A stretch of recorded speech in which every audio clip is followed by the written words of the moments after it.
Getting connected. Okay, welcome to another Zoom meeting and podcast of Here's Tom with the Weather, where we investigate the plethora of higher powers that populate the vast universe of 12-step recovery, where alcoholics riff out on step 3 and step 11, as prescribed by the founders of Alcoholics Anonymous, who encourage us to find some kind of higher power as long as it's not us. We speak to people with all manner of higher powers, from those who might be atheists, Sufis, agnostics, Christians, Jews, Buddhists, followers of Islam, Hermetics, paganists, non-duality. We leave no stone unturned. It's our aim to promote understanding and open-mindedness so that alcoholics and addicts can find a higher power of their own to stay sober and carry the message. We promote tolerance and empathy for folks who have different spiritual practices than us. For us, it's all about live and let live. And please remember, this is not an AA meeting. It's just some people's version of the truth, whatever they might call it. It's not, it's going to be, there'll be a Q&A later on at the back end of the meeting where you'll get a chance to ask some questions. And sometimes we talk to seekers, to gurus and people not necessarily in recovery, but today we are. And it's my great honor to introduce you to Les Beckett. Hey Les, how you doing, mate? Good, thank you. Good. So I've just got a brief bio of Les, which is interesting reading. So he was born in Walgett, New South Wales in 1948.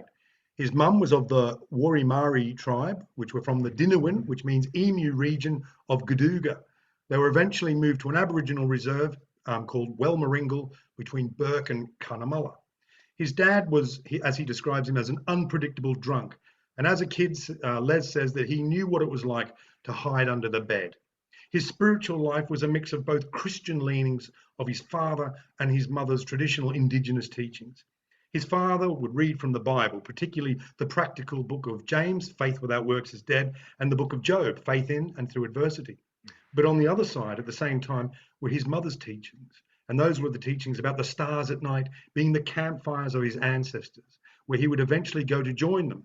And the smoking sessions, which would include the burning of special sandalwood zulla bush. He's an accomplished musician and artist and has performed with many popular entertainers.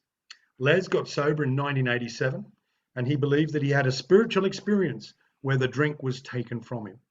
During his sobriety, Les has accomplished a lot, including being part of a push for Aboriginal soldiers to be included or recognised in Australia's Anzac Day commemorations. His artwork has been shown publicly all around Australia, and he's regarded as being an Aboriginal elder and is known fondly as Uncle Les.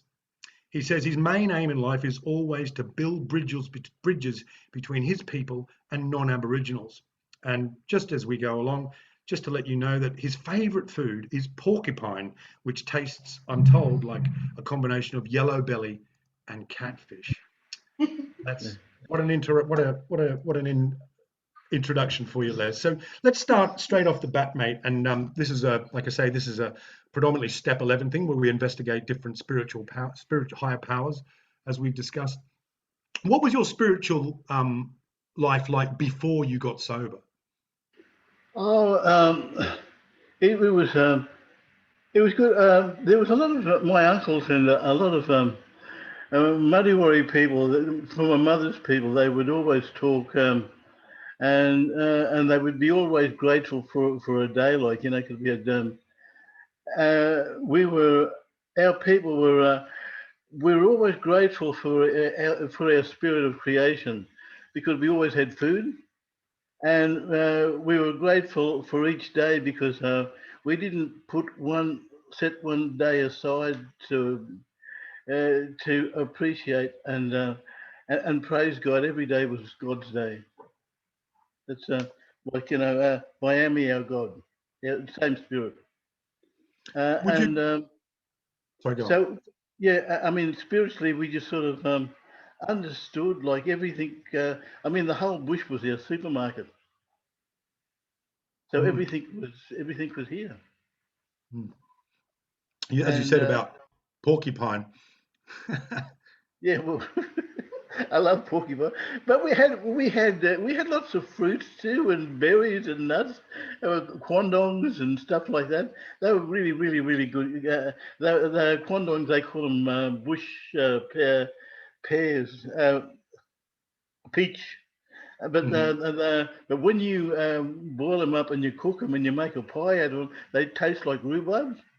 Oh, right. But they're nice tasting fruit. And we had napans, which were, they call them wild bananas, bumbles, like, they call wild oranges, but they're full of vitamin C, like, they had nice, and the seeds, we used to suck the seeds. Mm. Beautiful. I'd just say with the porcupine, you took the spines out first, though, right? Oh, yeah. Well, you can't eat a porcupine full of No. spines, like it. But one of the things that they did when we killed a porcupine, you kill it, yeah, and you would put it in hot water, and you'd use the back of a tomahawk, and you just run that down on its skin, and the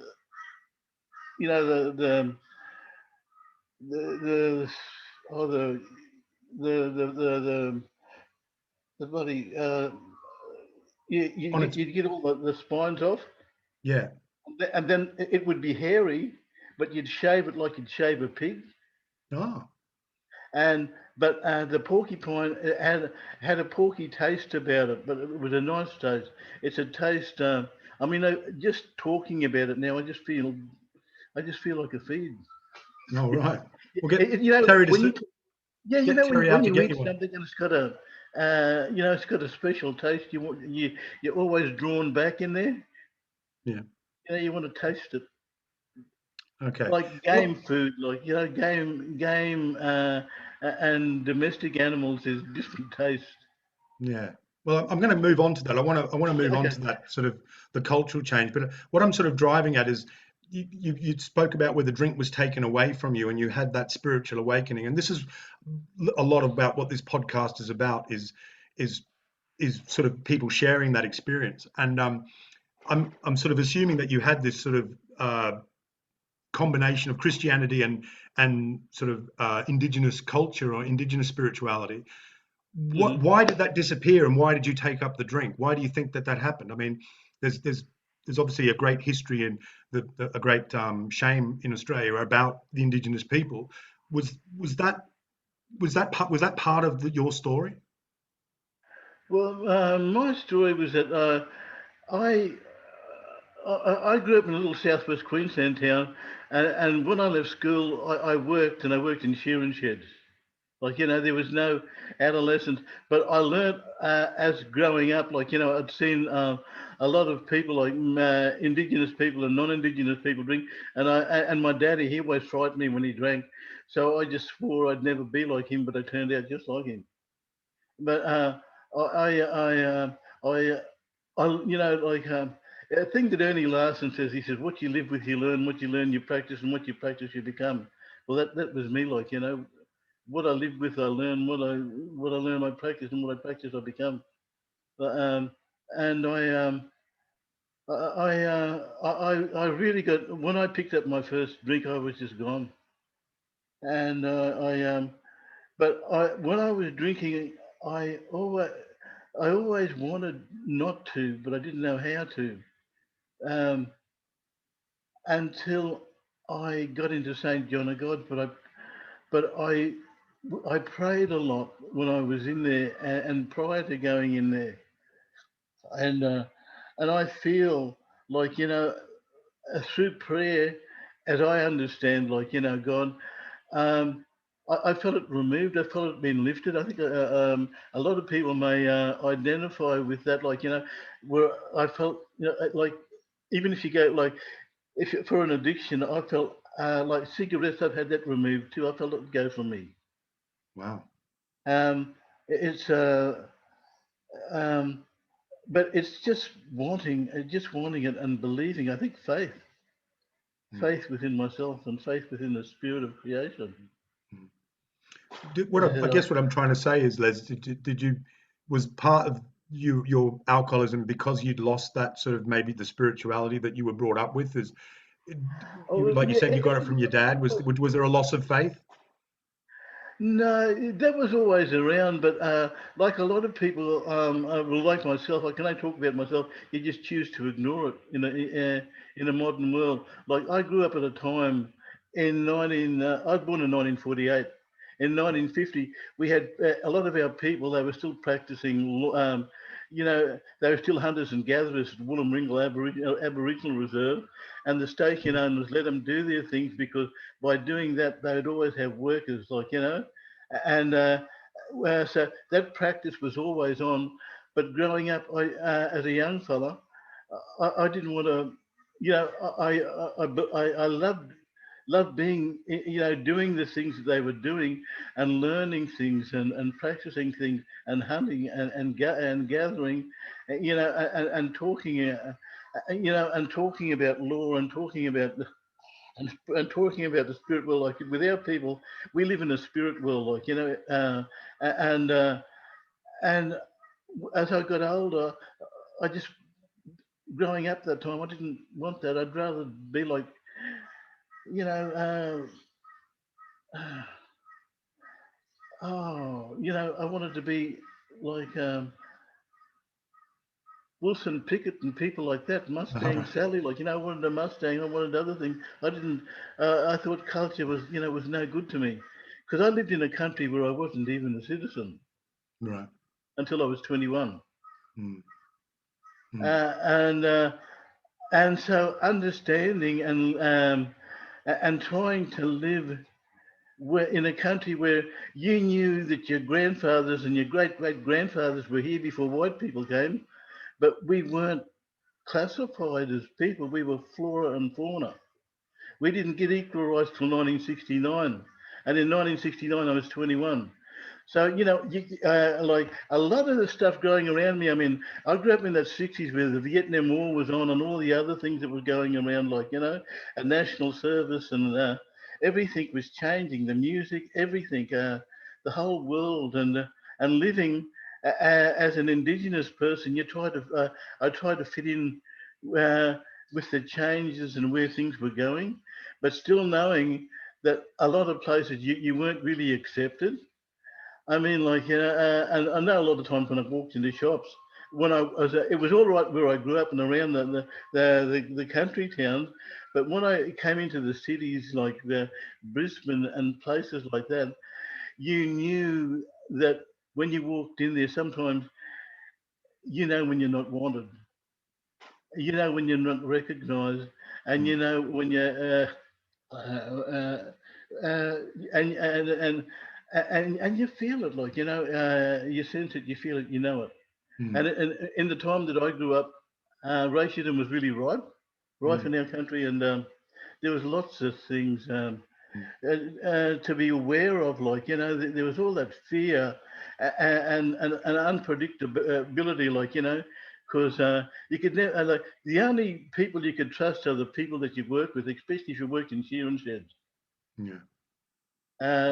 Outside of there, like for myself, I can only speak personally.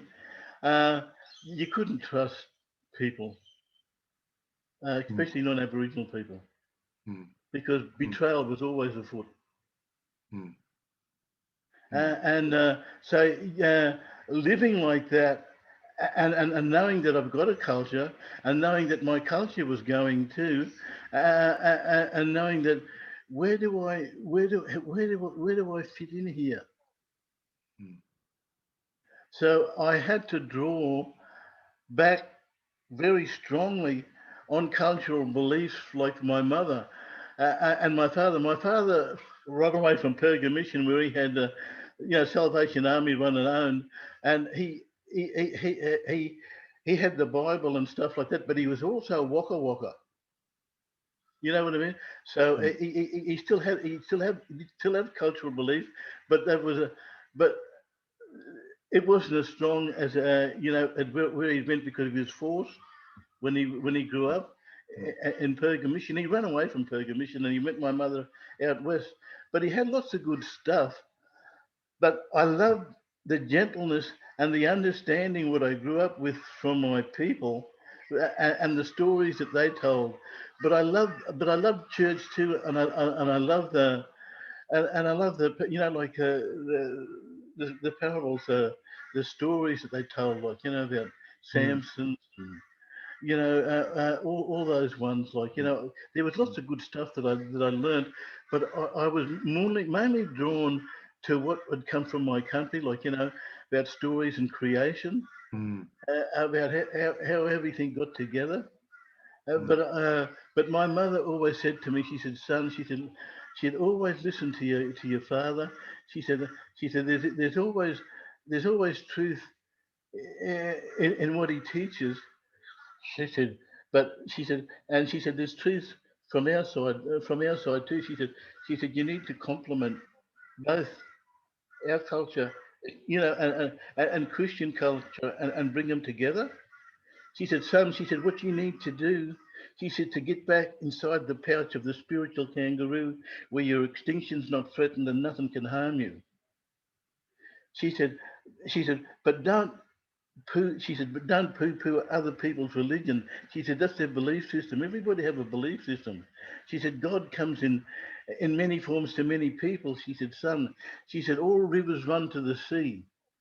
She said, and the sea is where the spirit of creation is. She said, to a white fella, she said, God is a white fella. She said, to a black fella, she said, God's a black fella. She said, to a Chinaman, she said, as a Chinaman, she said, we all speak different language.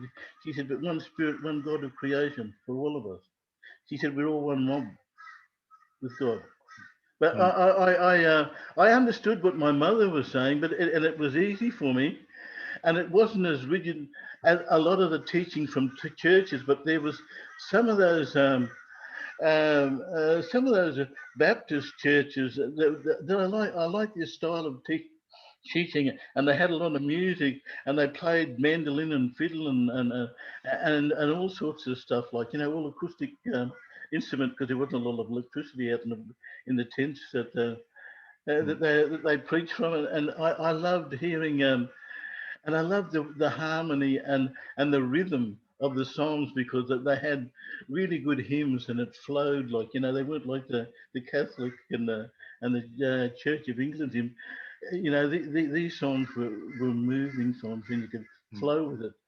Like when our people sang songs, and they sang in language, and you could move with it. But the whole thing was about spirit of creation, about being thankful, about being grateful for the food that we got, being grateful for the day, be grateful for the land where we live, because this is our country. Like, this is Murri Wari mob. This is our country. We live here. So Les, what happened? Sorry. So where did it go wrong?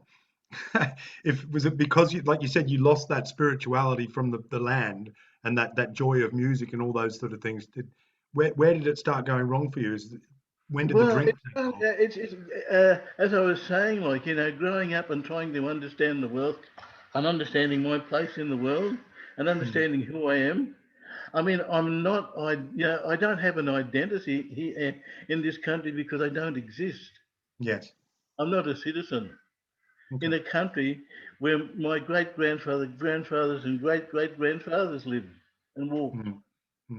So, where do I, how do I understand society and try to, how do I know, how can I do what I don't know? When you live, I'm not being bad upon Australia, but just people like myself, and growing up at the time that I grew up. It lends a couple of different questions for me, because we had a guy on last week and the week before called Wayne Snellgrove, who's a Native American guy, and he was brilliant, but he said it was almost word for word the same story that you're talking about, in terms of that loss of that connection to the land, and he was part of that stolen generation in Canada. Why do you think that Europeans in that time, or like now, want to take away that from what is it that they're fearful of, do you think? Well, the European people were good. I like the Italians and the Greeks, because the white fellas didn't like them either, like, so we got on very well together. I mean, I love them, and they could understand culture. They knew about culture, and they appreciated even the Irish mob, like, because they didn't like the British anyway. So I was a black Irishman amongst them, like, fuck them in Australia. I'm sorry about swearing, like, but it was easy to be with people that appreciated you and appreciated where you'd come from. And my sisters used to protect those little Italian girls when they got teased and you know, and spat on and stuff like that. Yeah. I mean, it was just a different time. Yeah. Things have changed, and your mindset, you know, it's really hard if you have to, like what I did to survive was to try to be part of what was happening around me. But what had worked for me is that I worked in the shearing sheds, and it was the Australia's Workers Union. They were really powerful in that time, and you got equal money. And if people mucked up with you, or the squatters, or the, you know, not the squatters, the graziers or the cockies, the shearers would just go out and strike. Right. You know what I mean?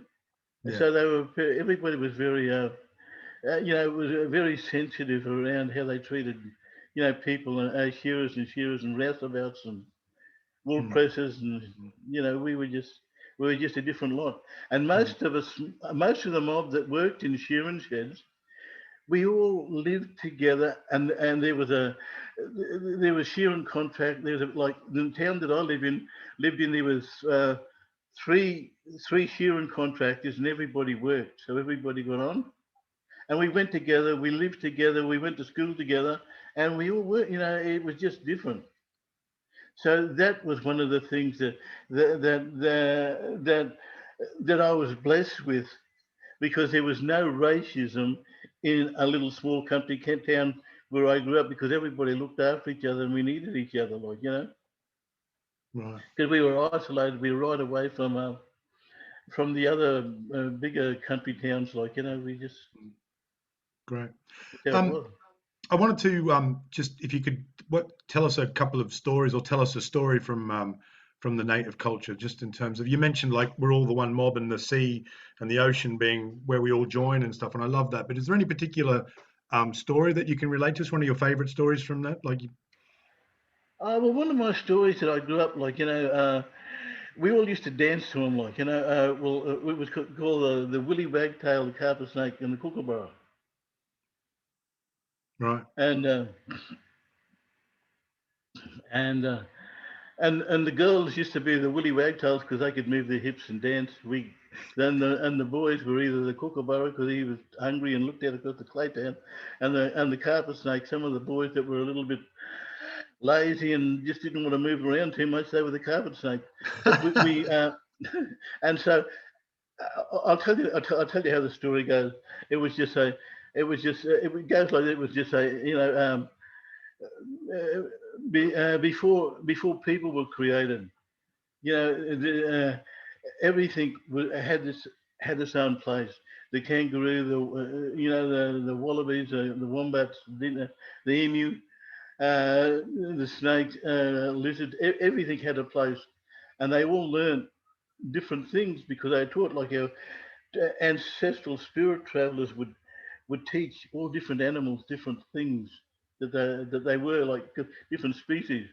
And the birds, they would all go and they would all gather, and there was different camps for different birds, like, you know, there was the Willy Wagtail, the Kookaburra, you know, the you know, the eagle, and all birds were taught different language, and they taught different dances because each bird, they all dance differently, and they all sing and they make different sounds. And well, and the cook anyway, there was the Willy Wagtails. They were always very.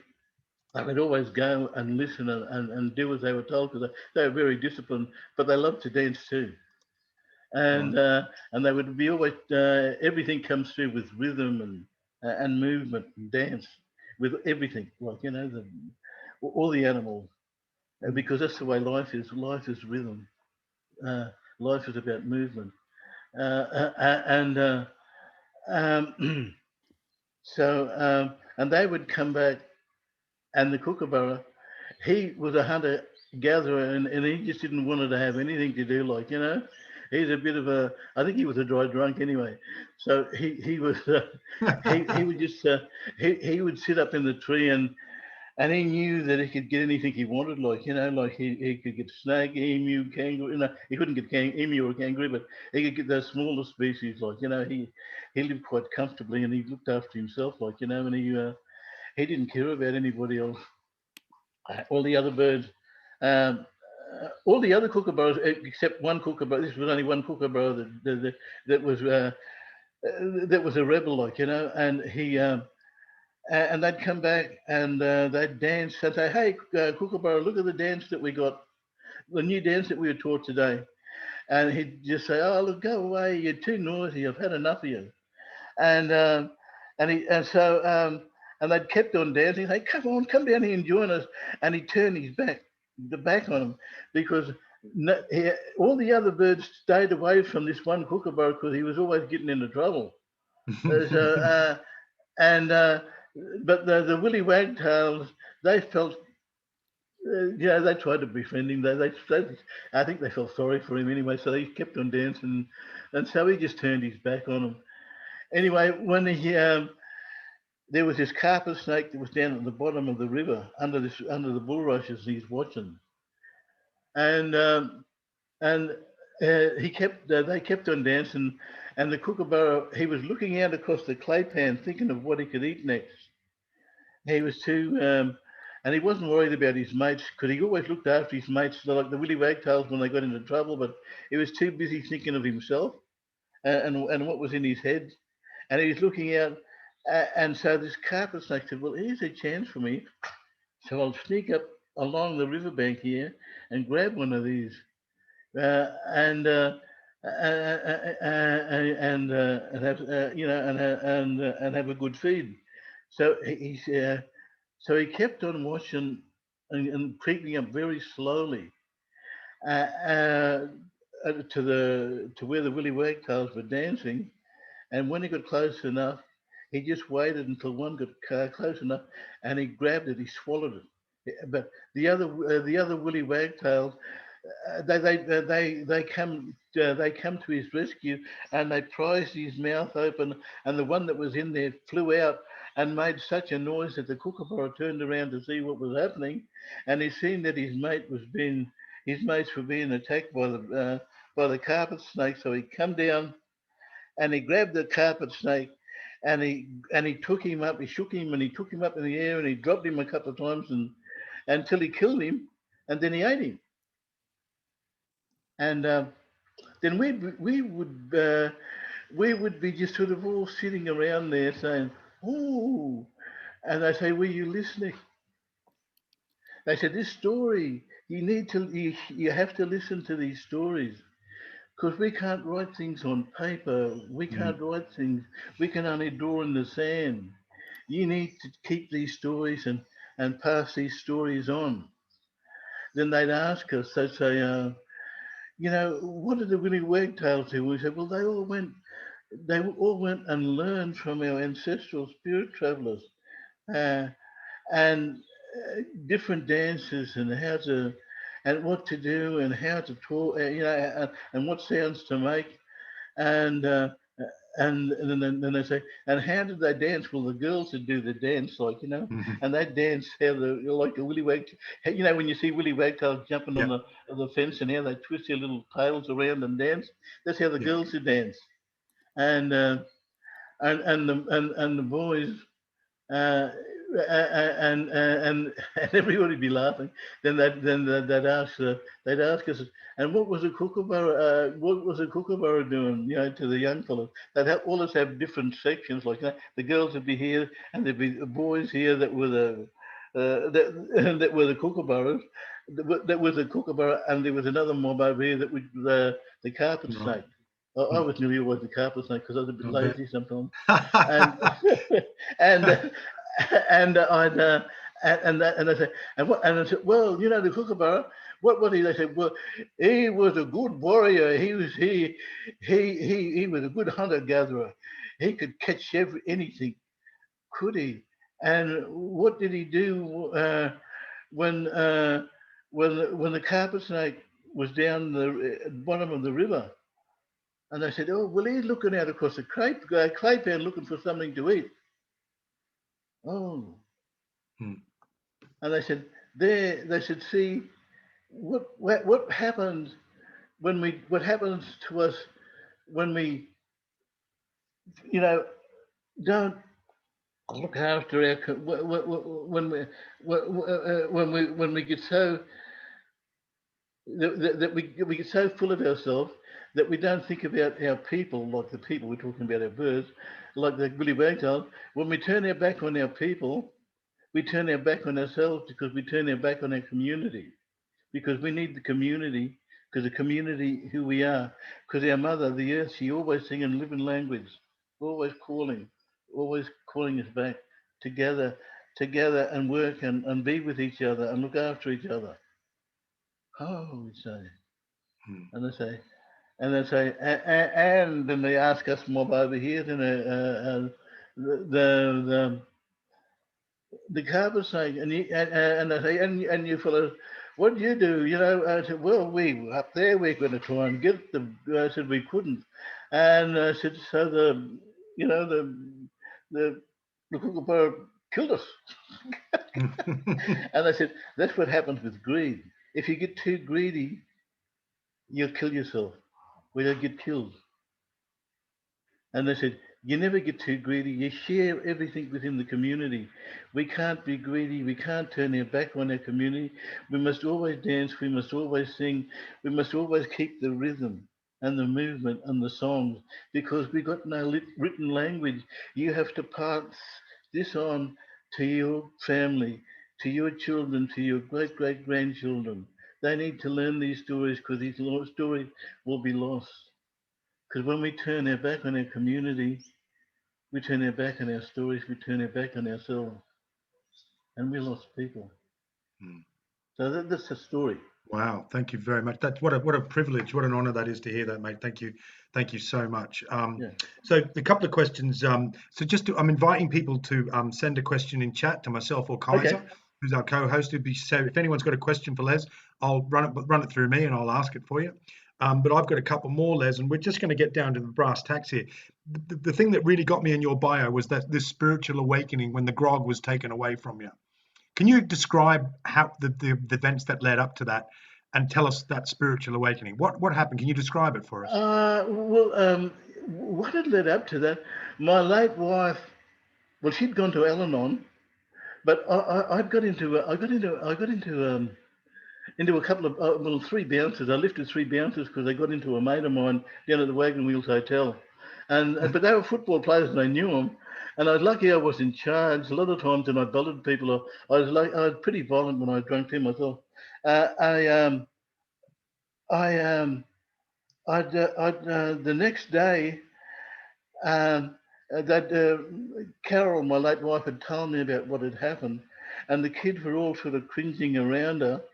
And my late wife, she was looking at me, and there was just that compassion that she didn't know what to do. And she was, I mean, she'd gone to Al-Anon, and she'd come over, and she'd cuddle me, and I knew, and I just said to myself, I said, you know, I said, I shouldn't be doing what, and I said, you know, I shouldn't be doing what, and I'm thinking to myself, you know, I shouldn't be doing what I'm doing.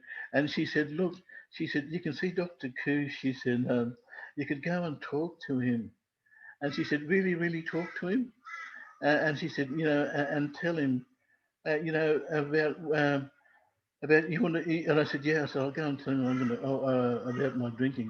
She said, tell him the truth. And she said, a lot of people have gone into St. John of God. That was something that she'd North Richmond, and I thought about it, and I said, but and I felt for my kids, and I said, and I seen them just holding and cuddling each other, and I thought, oh, I shouldn't be doing this, and I went on the Monday, and I seen Dr. Koo, and he tried to get me into St. John of God, but it was full. But he rang me up the next day. He said, there'll be a vacancy there on Thursday. Would I still like to go? And I did. And I went into St. John of God. And there was such a relief. And I just felt, you know, and I think my mum, I think I thank God, and same like it was, and I think my army like thank you for taking me and guiding me, and looking after me, I just when I went into St. John of God, I just felt I just felt I just felt free. I just felt everything was lifted from me, and I felt I felt like what they call release from bondage of self. I just Yeah. felt that. I felt that really strongly, and I knew that this was lifted, and I knew that when they're talking and they're talking about the first step and the third step, I understood. I understood it was it was that God was doing, as I say, like doing for me what I wasn't doing for myself. But I felt, I never actually felt so much the presence, but I felt the nearness, like there was something there near me. Mm, right. That's the only way I can explain it. Yeah. That sounds amazing. So the big question that we ask all our guests, as well as is the biggie, really. So, what's God? Who is God? Can you describe God? Well, I don't think anybody can describe God because He comes in many forms. Uh, and he can be a spirit on the wind. I mean, if you want, I think the best way to describe God, if you can see an act of kindness, you see somebody that's been kind to somebody else and helping somebody else. You know, like an old lady that's pushing a wheeler and just helping her up on the footpath, and she's so pleased, and you help her with the groceries, go inside the door, and and you don't need thanks or anything, but you've done it. To me, when I see an act of kindness, I see God. I see God in many things. I see God, you know, in when the rustles of the leaves in the trees, when I'm sitting out on my balcony, and a native bird will come and he will sit there and he will acknowledge me and he will look at me and I look up at this bird and I'd realize like I'm a creature too. I'm part of creation because God has given us this. Mm, So it's God's telling me that's who we are. I see the sunset. I see the sunrise. I see God. God comes in many forms to me. Like God. I see sometimes starts off as a trickle in a small river, then it widens and it gets stronger and it flows, and and it brings energy and fish and cod, and yellow belly and catfish and you know. You know, mm. we call them booglies and they call them yabbies here. It Yabbies. brings us food. It gives us Yeah. nourishment. It gives us water. We need water to drink. Mm, God is water. God is air.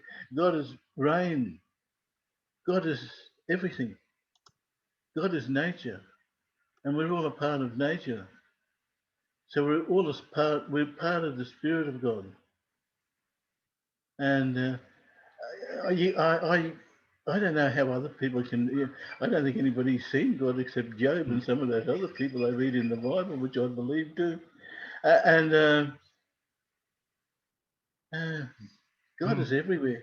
God is in. God is in the meetings when we open up the meetings and everybody's sitting down, and the meeting is just flowing and everybody feels it, like and the energy it just takes us away, like and we walk out of that room and we feel so uplifted, and God's presence is in that room. Because after all, when you have a look at us, I mean, the reasons why we're sober, they tell us that we're all miracles.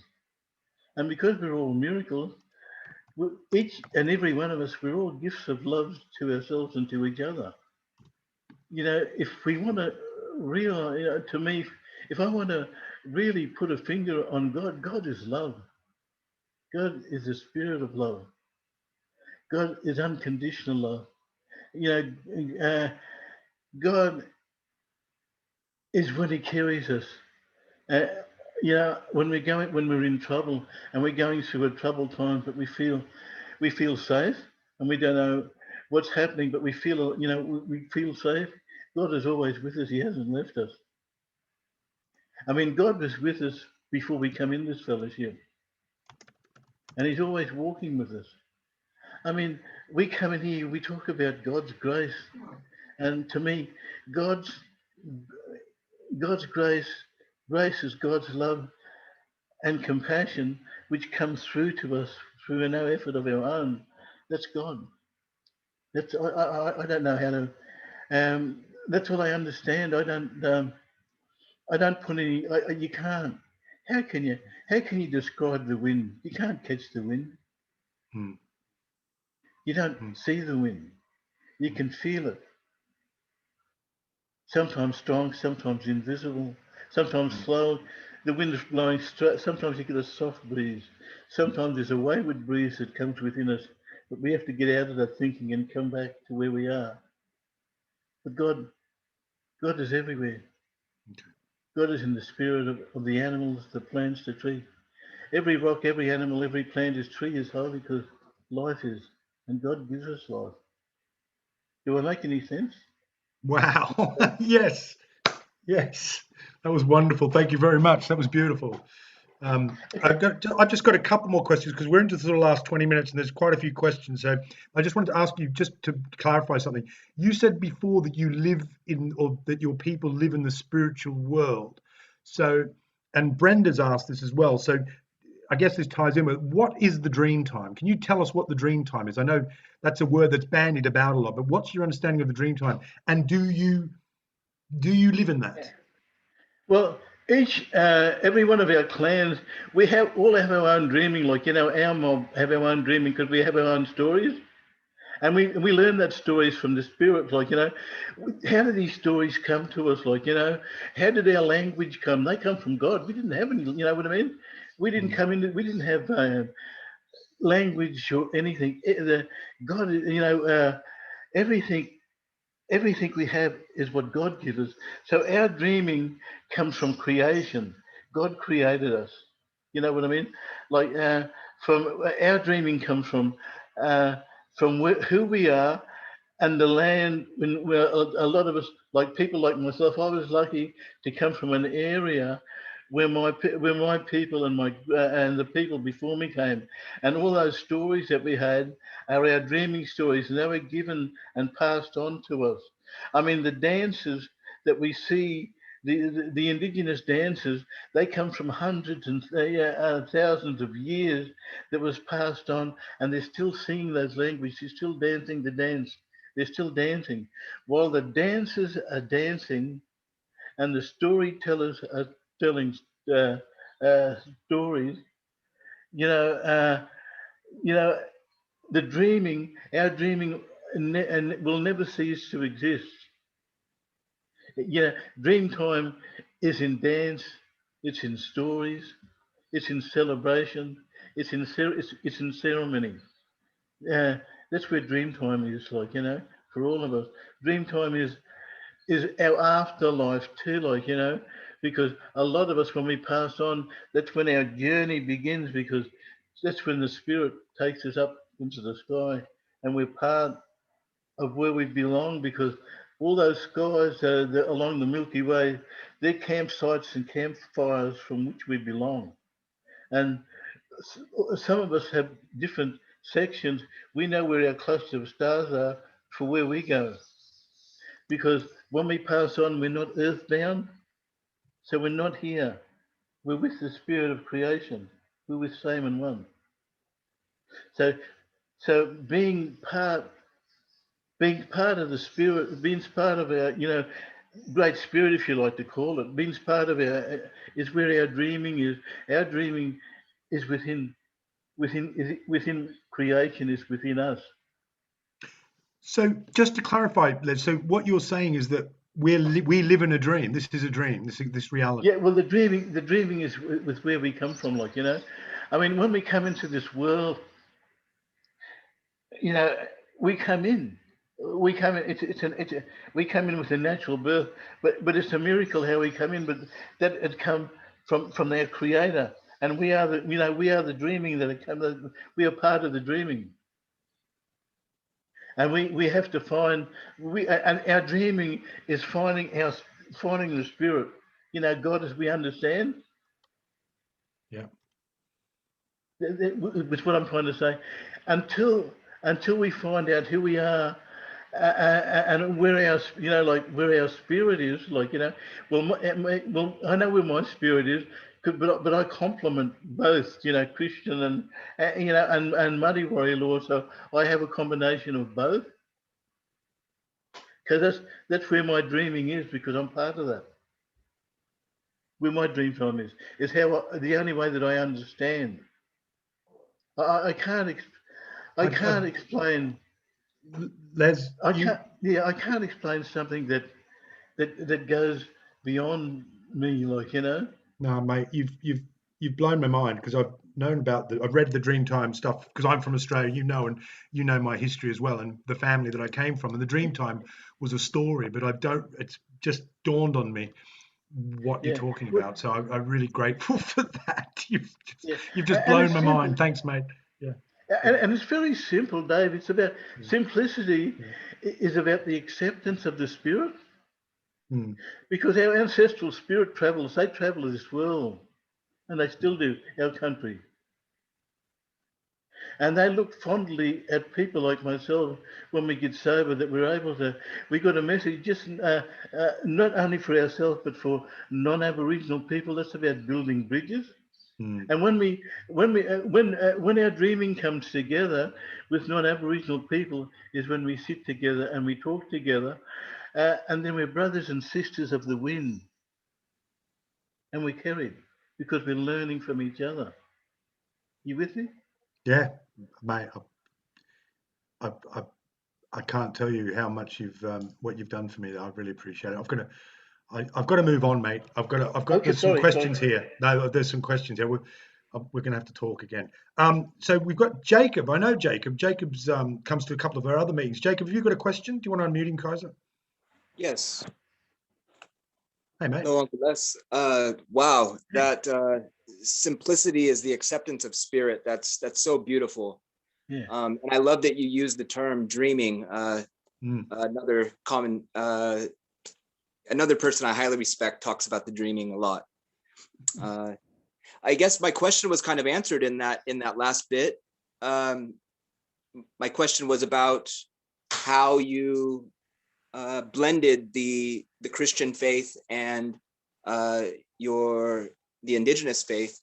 But I guess the only other part is, have you noticed any similarities to other indigenous peoples that have accepted Christianity, such as like Afro-Cuban or Native American? Like I think about like the Christian church, or are there similarities there, or how does one, or how do you celebrate, like with your people and with your family? And Oh yeah. It's the heart. It's yeah. from your heart, and how it's not what you say; it's the way that you say it. That bring people to the spirit, and the spirit is within all of us. You know what I mean? The spirit is within all of us.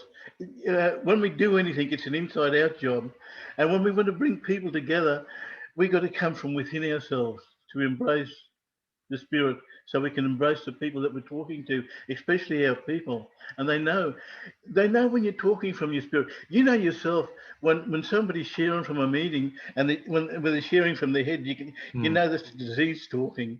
But when people are sharing from the spirit, their spirit uplifts you, and it lifts your spirit, because of how they're talking from their spirit. I can give you another example. Like if I'm playing music and I hit a note and I don't know where it comes from, and I'm looking over, because a lot of us musos, when we play together, it's about call and respond with each other, like, and I'll hit something and I'll just lift it, and the guitar player will he just look over it at me, and then bang, he'll just come around that, and we'll meet in the middle of the melody. And I've lifted his spirit, he lifted my spirit, and we've lifted the spirit that we're playing to. It comes from within. You know what I'm trying to say? Everything all comes from within us. I understand. I don't know whether I've answered your question. Mate, that's fantastic. Thanks, Jacob. got a few more questions here. Uh, so Ruth D asks, is there a right or wrong way to sing a songline? Big fun. Is there a right or wrong way to do the singing, to have a sing? Right or wrong way to... The song line. She says, is there a right or wrong? I think you mentioned a song line before, like this, you know, when you sing a song, when you do a song, like a spiritual song. There's no right or wrong way to do it. I don't think there's no right or wrong way to do a song. I think you got to feel like people like myself. I got to feel the music first before I can transmit it. I got to feel it first. If somebody asks me to play just instantly, I can't. I'll pull back. But if I'm if I know that I'm going to do a gig, I build myself up towards it, and I got to feel it. I got to feel it before I can transmit it. You know what I mean?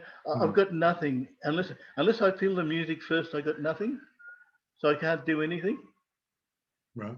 I don't know whether that makes any sense. I can't just sing a song or play a song unless I feel it first. I got to feel the rhythm. I got to feel it. I got to feel the music and flow with it. It's got to come from within me. Okay. Because see, I've got a harmonica and all I got is just 10 holes on there, and I got to try and capture and just get the sound, like, and get the tone, because Sure. I'm very limited. It's okay. So Camilla in Brisbane says that Wellmoringle was a property where the Aboriginal people were allowed, inverted commas, to stay on country, unlike most places where the people were pushed off or sent to missions. Are your people still on country? Oh yeah, they're still at Wellmoringle. Yeah. Actually, my cousin out there, apparently it's a little republic now. Oh really? You know, they've got little republics all around Australia. Yeah. Well, Brilliant. Wellmoringle is now. Oh wow. My cousin Freddie Hooper, because he got a bit worried about it, all the different changing of government, and wanted our people to be safe, so we can sort of keep stuff there and still practice what we're practicing. Okay. Because we come from Dinnawin Reserve, we moved from Dinnawin Reserve over to Wellmoringle, and there was and the people, the owners of Wellmoringle, they graciously accepted us, and that's one of the good things that Australia need to understand too. There was more good white people in Australia than what there were bad people. Otherwise, we'd have been all dead. Yeah. You know what I mean? We Sure. wouldn't have survived at all. Sure. And there were people that did, and they understood, and there was. I mean, if you have a look at where Wellmoringle up further toward Brewarna, on Hospital Creek, a lot of our people, like men and women and children, were killed because they stole a couple of sheep to feed the kids, and they were led by a Roman Catholic priest, and they were all slaughtered. I mean, their bones are still out there, but you get just a bit further up there in Wellmoringle, where you had people that cared, and they cared for our people, and they looked after our people because they knew their wealth, and if they looked after them, they'd look after. If they looked after them, they'd look after them. They'd look after each other. I think in many ways, like our forefathers that walked before us, they knew that reaching out and helping other people, they were helping themselves. It works both ways. Yeah.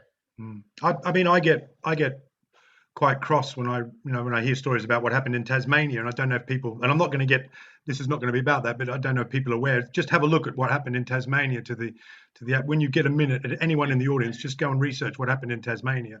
There's no Aboriginals left in Tasmania. So just they talk about the Tasmanian tiger, but there's no Aboriginal people left. So it's just so everyone knows. What about AA when you got sober?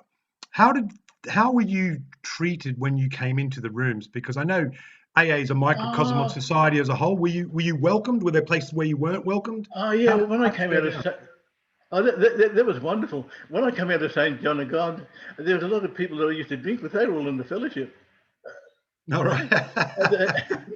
And that was lovely. And we're wondering when you're going to come here, because it was really good. And people, like, yourself, when you got friends that are in there and they could say, it's such a joy to see their faces and to see their eyes light up, and knowing that you're trying to do something for yourself, and and that really uplifts your self-esteem. And it gives you, a vision, because you're a visionary, because you want to go forward. You want to be like them. If they got it, well, you can do it too, So, that message of hope is very, very strong. And I mean, there was only a sprinkling of Aboriginal people in the fellowship when I came in, but there were, but a lot of our people had put a lot of stuff together, like Bennelong Haven. Terry would remember, like Bennelong Haven and Namatjira Haven, the Glen, which is still running there. There were places like our people that were, even though there was only a sprinkling of them, but they were powerful people, and they were real inspiration for us younger ones that come in. There were people from Nambucca, a bit older than me in recovery, but I followed them around. But there were people, there was like non-Aboriginal people, like we all used to drink together, so everybody looked after each other. We're all one mob when we come in the fellowship. There's no black or white, Okay. We need each other.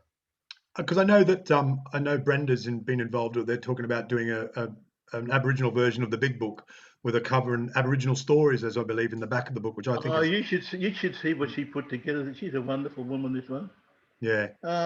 She's the design that she's got going together, and that is so wonderful, because the Big Book, it'll hit the indigenous medical centres, the institutions, the jails, the other mainstream medical centres, and the communities like neighbourhood centres, and there'll be for our people, it'll be a wonderful thing.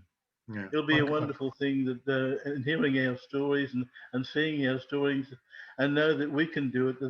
What a wonderful message of hope that is. And look how the Big Book has how it come together, like in America,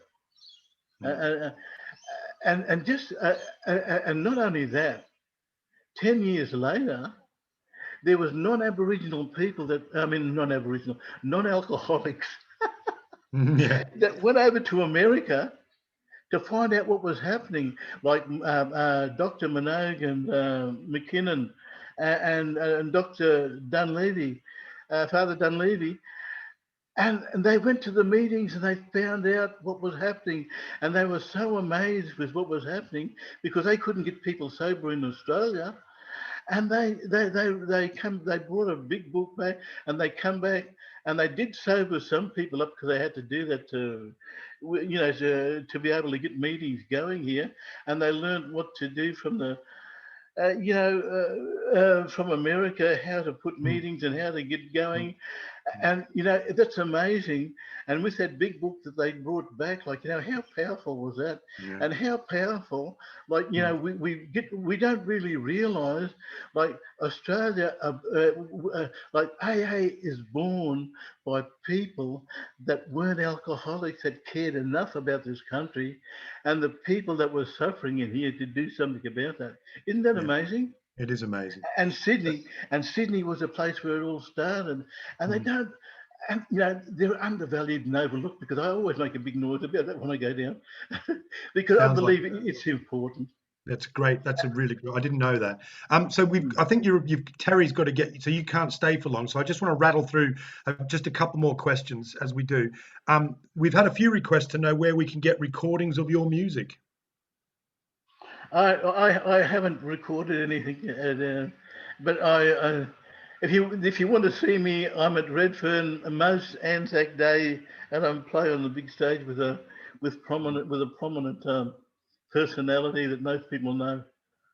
I think and he's I know a good friend of mine. Yeah, and I love him very much. And he well, maybe me.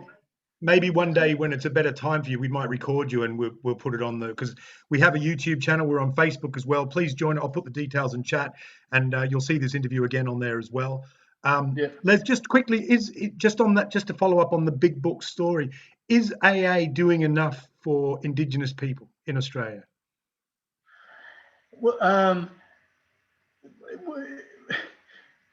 it's starting. Well, they're starting to do more so now than previously, but there's such a wave of younger ones that are coming through that are really strong, and you know, and steps and tradition orientated people, and they can talk the talk and walk the walk, and delegate, like, you know, with general service, and get things done, and they're good spokesmen for our Indigenous groups, and now that we're getting up and those younger ones are going forward with it, there's going to be a big change within the next five years in this country.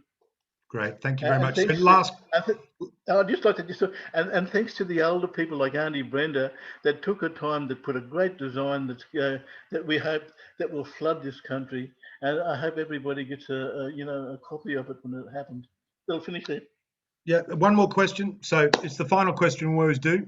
So Les, good mate, very lucky for you, but you've won the lottery, you've won the lotto, and you become super rich all of a sudden, and you go and buy yourself a massive yacht, and you put all your favorite stuff on this yacht. You get your family, you get all your mob on the boat, and you head off into the sea. And you're going to live this life of luxury as a trillionaire, sailing the seas, mate. You've struck lucky. Unfortunately, off the coast of Fiji, you strike a reef, and the ship starts to sink quickly in a big hole. So you throw all your friends and your family overboard, and they swim to local, and all you've got time to do is grab a plastic bag and your favorite book from a bookcase. You throw the book into the bag, dive overboard, and hightail it to the local deserted island where you can read your book and await rescue. What's the book, and who's it by, and why?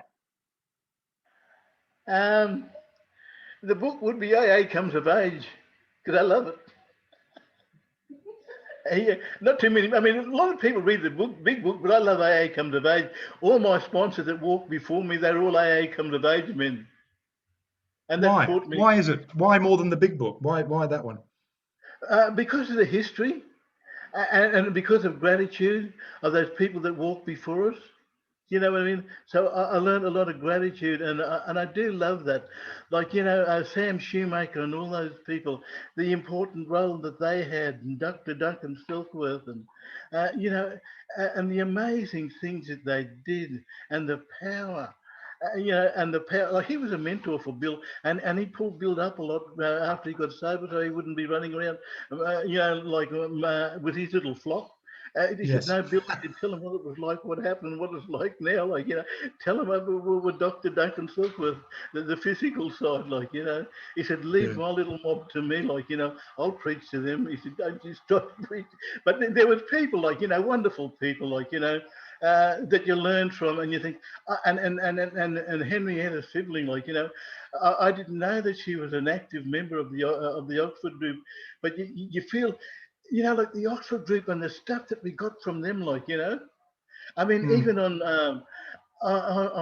Bill's last drunk, when he was talking to Abby Thatcher, and he asked him, he said, what was that neat little formula that you learn at the Oxford group?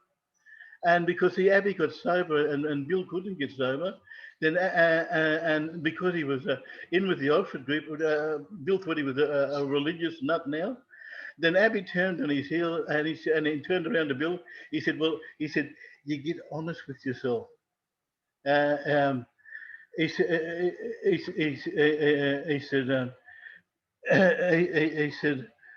he said, you admit that you licked. You get honest with yourself. You talk it over with someone. He said, you make restitution to people you harmed. You give of yourself without seeking any stint whatsoever, and you pray to whatever God you think there is, even an experiment. And in AA Comes of Age, it tells me, he said, the whole room lit up like a great big ball of light, and I believe that. I believe everything that's written in there. And that's why I like AA Comes of Age, because there's a lot of history there and stuff that inspires me. And I think, whoa. Mm. But that's just me. Wow.